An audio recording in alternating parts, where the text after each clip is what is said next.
Hello friends, Manorama cook চ্যানেলে আপনাদের সবাইকে স্বাগত। আমার আজকের রেসিপি মিষ্টি কুমড়ো পাতার ভর্তা।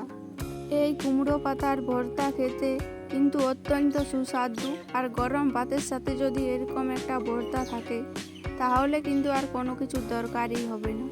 চলুন তাহলে দেখে নেওয়া যাক কিভাবে আমি এই ভর্তা তৈরি করে নিচ্ছি।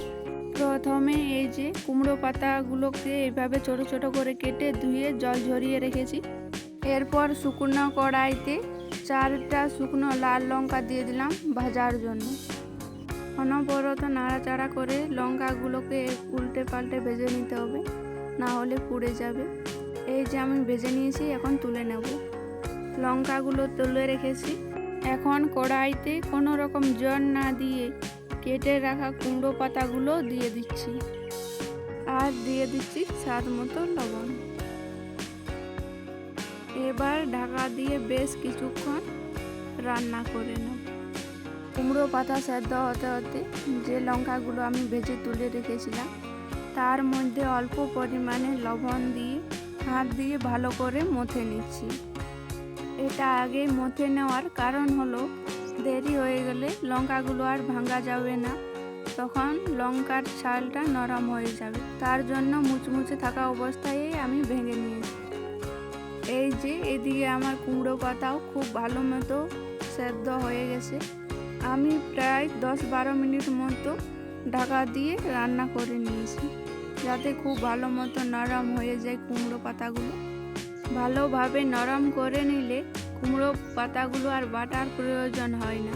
হাতা দিয়ে এভাবে কুমড়ো পাতাগুলো ম্যাশ করে নিলেই হয়ে যাবে, তবে একটু বেশি সময় ধরে সিদ্ধ করতে হবে।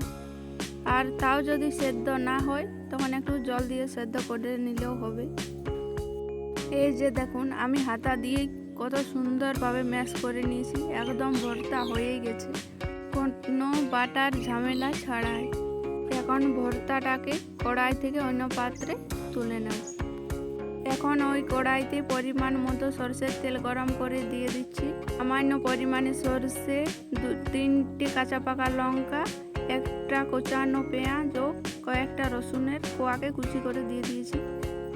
এখন সব কিছুকে গোল্ডেন ব্রাউন কালার করে ভেজে নেব। এই যে আমার ভাজা হয়ে গেছে।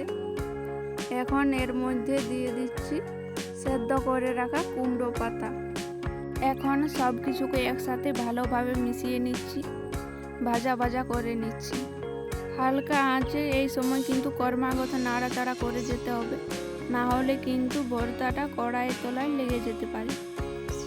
আর ভর্তার মধ্যে যে জলীয় ভাবটা আছে সেটা কিন্তু ভালোভাবে নাড়াচাড়া করে শুকনো করে নিতে হবে, তাহলে ভর্তার স্বাদ বেশি ভালো লাগে। মিনিট 3-4 মতো আমি ক্রমাগত নাড়াচাড়া করে ভর্তার যে জলীয় ভাবটা ছিল সেটা কিন্তু শুকনো করে নিয়েছি। এখন এর মধ্যে দিয়ে দিচ্ছি চিলি ফ্লেক্স বা মথে রাখা শুকনো লাল লঙ্কাগুলো। আবার সব কিছুকে ভালোভাবে মিশিয়ে নিচ্ছি।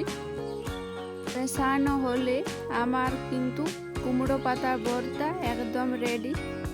এবারে গরম ভাতের সাথে পরিবেশন করার পালা। আশা করি বন্ধুরা আমার আজকের রেসিপি আপনাদের খুব ভালো লাগবে। আর আমার চ্যানেল এখনও না সাবস্ক্রাইব করা রইলে সাবস্ক্রাইব করার অনুরোধ।